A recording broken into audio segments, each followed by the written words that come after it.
First of all, I remember when it was like this little book like this. I love that, and just the idea of being on the cover of this magazine at that time. It was just crazy. Actually, honestly, there's one of these. These magazines had this thing. I forget what it was. Maybe it was like this kind of section, but I remember I was a waitress in Los Angeles at an Italian restaurant in the Valley, and I was working on a soap opera called Capital, which I was only on for maybe like 2 months or something. But one of my coworkers came into the restaurant with a TV guide and like opened it to some inside page, you know, and there was a picture of me with a little thing that talked about whatever show I was on, and they're like, "We think you can quit now."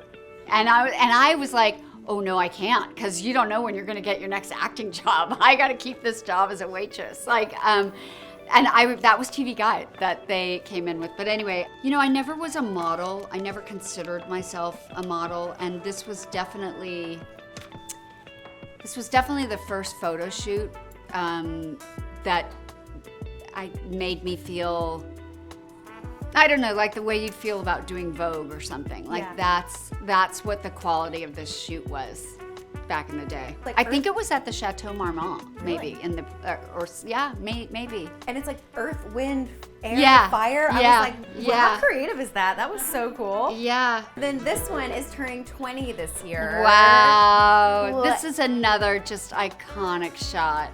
Like, you guys, seriously, these are gonna go at my funeral. Like these photos will definitely, like, they'll be part of the slideshow of my funeral. TV Guide's been a part of my life. I love this photo. This was really, and this was when, you know, this show like blew up so much so quickly that we were all so exhausted, and it was like we would film 16 hours and then they'd be like, "Okay, come in at 2 a.m. and do a photo shoot for somebody because you got to be on set at 6 a.m. I mean, it was crazy times, and I think that's kind of where this fell into. We should do a TV show together. I'm just saying. Lifetime. I'm just saying somebody. We should Fantasy Island. We should rekindle our own TV show, because that was the worst thing about when people ask about a Desperate Housewives reboot. Of course, I'm so grateful for the fans that would want that, but it's sort of like you killed Susan's love of her life. Right. Like, I'm not sure where she goes from there. Like, I see her as like only loving him, like, right? That I don't think she could ever truly move on. I don't think so either. And I think if she could, which I guess people do, you know, in real life, but it would sort of invalidate whatever the fantasy was of their love. So I don't know that there's a win situation in this, but there certainly was here.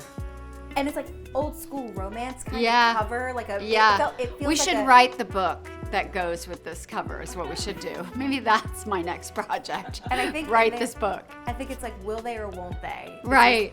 It's so cool. Just the romance of it all is awesome. just so great. There is something fun about looking back at shots like that, because first of all, I go like, well, I never actually looked like this because this was airbrushed even in the day. So it's a mistake to think I ever looked like this. But you know, in your head as you age, you're kind of still 35 or 40, you know, and I just look so young here. Yeah, I've had a life, man. I've had a life. We need to get you two to do another TV show. I know. I think we're both open to it. We just have to find the right idea. Yeah. Well, thank you. It's up to you now. We're manifesting. And your fans. For you. It's up to you and the fans.